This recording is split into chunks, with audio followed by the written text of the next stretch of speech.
નમસ્કાર, TV9 ની વિશેષ રજૂઆત સાથે હું છું માનસી સોની।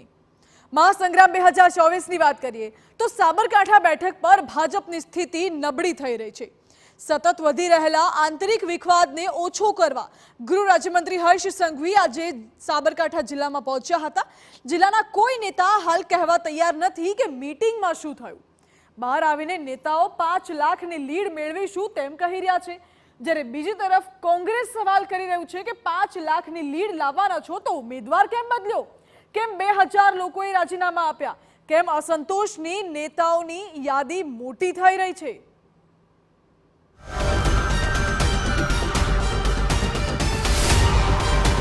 ભાજપ માટે આ વખતની ચૂંટણી અનેક પ્રકારના પડકાર લઈને આવી છે। પાર્ટી અલગ અલગ જગ્યાએ આંતરિક વિરોધ સહન કરવાનો વારો આવ્યો છે। ઉત્તર ગુજરાતથી લઈને સૌરાષ્ટ્ર અને મધ્ય ગુજરાતથી લઈને દક્ષિણ ગુજરાત સુધી વિરોધની આગ બરાબરની સળગી છે। ક્યાંક અલગ અલગ સમાજનો રોષ છે તો ક્યાંક ભાજપમાં અંદરો અંદર મોટો ડખો જોવા મળી રહ્યો છે। તમામ બેઠકો પર ડેમેજ કંટ્રોલનો પ્રયત્ન થઈ રહ્યો છે, પરંતુ કોઈ મજબૂત ઉકેલ આવી નથી રહ્યો। જેટલી બેઠકોમાં ડખો છે તેમાંથી સાબરકાંઠાની ચર્ચા સૌથી વધુ થઈ રહી છે।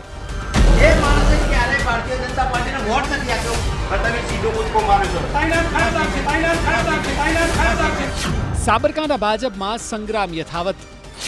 નારાજગી દૂર કરવા પહોંચ્યા હર્ષ સંઘવી। શું ઉમેદવાર ફરી બદલાશે? બેઠક પર અસમંજસની સ્થિતિ યથાવત।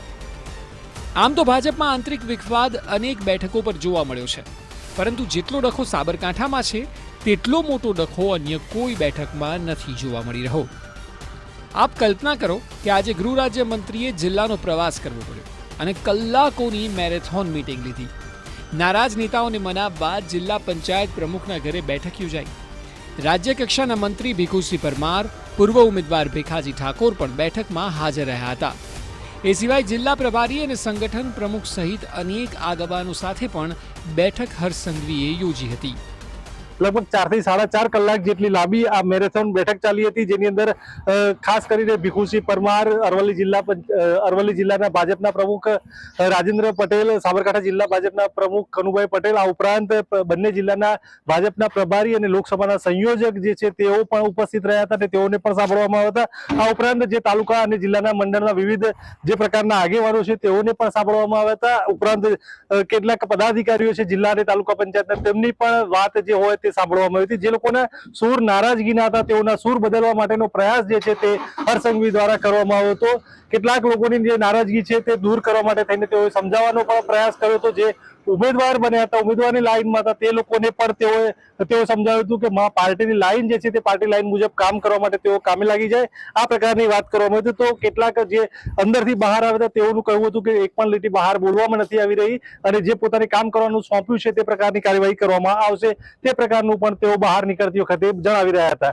જે પ્રકારે વિગતો સામે આવી રહી છે તે પ્રકારે પોતાની રજૂઆત જે છે તે જાણે કે સેન્સની અંદર સાંભળવામાં આવતી હોય તે પ્રકારે સાંભળવામાં આવતી હતી। એટલે કે જે ઉભરો છે તે ઉભરાને ઠારવવા માટેનો એક પ્રયાસ કરવામાં આવ્યો હતો, ડેમેજ કંટ્રોલ કરવા માટેનો પ્રયાસ કરવામાં આવ્યો હતો લાગી રહ્યું છે। અને જે પ્રકારે ભાજપના આગેવાનો કહી રહ્યા છે તે પ્રકારે હવે જિલ્લા ભાજપમાં અને લોકસભા બેઠક ઉપર ભાજપના આગેવાનોને એક પ્રકારે રાહત સર્જાય તે પ્રકારનો માહોલ સ્થાપવાનો પ્રયાસ કરવામાં આવ્યો છે। જો કે એક વાત ચોક્કસ છે કે સ્થિતિ ડામાડોળ ન હોત તો હર્ષ સંઘવી આટલો મોટો સમય જિલ્લામાં ન રહ્યા હોત। જો કે એવું લાગી રહ્યું છે કે નેતાઓને કહી દેવામાં આવ્યું છે કે બહાર કોઈએ પણ વિખવાદની વાત ન કરવી, ઉલટાનું 5 લાખની સરસાઈ આવશે તેવી જ વાતો કરવી। સાંભળો ભાજપના નેતાઓને। સ્વાભાવિક છે કે ક્યાંક થોડી સામાન્ય નારાજગી હોઈ શકે છે, પરંતુ એવું મને ચોક્કસથી દેખાય છે કે એવી કોઈ મોટી નારાજગી નથી। પરંતુ જે પ્રકારે અહીંયા બેસીને ચર્ચા થઈ, આવનારા દિવસોની અંદર સાબરકાંઠા લોકસભાના ઇલેક્શનની અંદર સાબરકાંઠા સીટ કેવી રીતના 5 લાખની લીડથી જીતાય તેની સંપૂર્ણ પ્રકારે ચર્ચા કરવામાં આવી। કઈ રીતના કયા વિસ્તારની અંદરથી મત મેળવવા અને કેવી રીતના તાકાત લગાવીને ભારતીય જનતા પાર્ટી 5 લાખના મતથી વિજય મેળવે તેની સંપૂર્ણ પ્રકારની ચર્ચા વિચારણા કરવામાં આવી છે। હર્ષભાઈ સંઘવી સાહેબ કાર્યકર્તાઓની મુલાકાત અર્થે આવ્યા હતા અને આજે એમને અમારા જિલ્લા પંચાયતના પ્રમુખના નિવાસસ્થાને જુદા જુદા કાર્યકર્તાઓની સાથે મુલાકાત કરી અને કાર્યકર્તાઓને આવનારી ચૂંટણીમાં મોટિવેશન કર્યા, એમને ઉત્સાહ વધાર્યો છે અને આવનારી ચૂંટણીમાં ખૂબ ઉત્સાહપૂર્વક કામગીરી કરવા માટે એમને પ્રોત્સાહન પૂરું પાડ્યું છે. હવે જો એવું માની લઈએ કે સામાન્ય ચૂંટણીલક્ષી જ બેઠક હતી, તો આટલા કલાકો ગૃહ રાજ્યમંત્રી થોડા કોઈ જિલ્લાના હોદ્દેદારો સાથે મીટિંગ કરે? અહીં વાત એમ છે કે ભીખાજીની ટિકિટ કપાઈ ત્યારથી ભાજપમાં ઉકળતા ચરુ જેવી સ્થિતિ છે.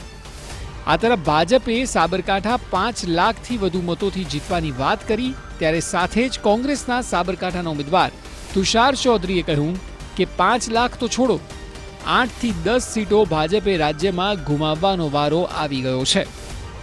6 મહિનાથી એમ કહે છે કે અમે 26 બેઠક જીતીએ છીએ. અમે 26 બેઠક 5 લાખથી જીતીએ છીએ. આટલો બધો આત્મવિશ્વાસ હોય તો ઉમેદવારો કેમ તમે વડોદરા સાબરકાંઠામાં બદલો? જીતવાના જ હોય તો તમારે ભીખુજીને ચાલુ જ રાખવા હતા. તમે તો 5 લાખની લીડ જ છે, તો પછી તમારે આમાં સાંભળવાની કે ઉમેદવારો બદલવાની જરૂર. વાસ્તવિકતા એવી નથી. મળવાની શરૂઆત ભારતીય જનતા પાર્ટીમાં થઈ ગઈ છે. પછી એ સાબરકાંઠા હોય, વડોદરા હોય, વિજાપુર હોય, બનાસકાંઠા હોય, રાજકોટ હોય, અમરેલી હોય કે પોરબંદર હોય, દરેક જગ્યાએ એમના મૂકેલા ઉમેદવારો સામે વિરોધના સૂર ઉમટી પડ્યા છે. એટલે 5 લાખની તો વાત છોડો, પણ આ વખતે ભારતીય જનતા પાર્ટી કદાચ 8 થી 10 બેઠક ગુજરાતમાં પણ ગુમાવે તો નવાઈ નહીં. બંને પાર્ટીઓના અલગ અલગ દાવા છે, જે મેં આપને બતાવ્યા. સાબરકાંઠામાં ભાજપ 5 લાખની લીડની વાત ખોખારીને કહી શકે તેવી સ્થિતિમાં હાલ નથી જોવા મળી રહી. તેની પાછળ કેટલાક કારણો પણ સ્પષ્ટ છે. અહીં સૌથી પહેલા ભીખાજીને ઉમેદવાર બનાવ્યા અને તેઓએ પ્રચાર શરૂ પણ કરી દીધો, પરંતુ ભીખાજીને બદલવામાં આવ્યા અને ત્યારબાદ ફરી ઉમેદવાર અત્યારે બદલવા પડે તેવી સ્થિતિ સર્જાઈ ચૂકી છે. ચૂંટણીને હવે આમ જોઈએ તો માત્ર 5 અઠવાડિયા જેટલો જ સમય બાકી રહ્યો છે. ત્યારે આગામી દિવસોમાં જો ભાજપના આંતરિક વિરોધનું કોકડું જલ્દીથી જલ્દી ન ઉકેલાયું તો પછી ભારતીય જનતા પાર્ટીને માત્ર સાબરકાંઠા બેઠક જ નહીં, પરંતુ આખાય ઉત્તર ગુજરાતમાં મોટું નુકસાન થઈ શકે છે. આ સ્થિતિમાં હવે જોવું રહ્યું કે આવનારા દિવસોમાં વિરોધની જે જ્વાળા છે તે સતત વધે છે કે પછી ઘટે છે અને ભાજપને ફાયદો થાય છે. અવનીશ ગોસ્વામી, TV9, સાબરકાંઠા.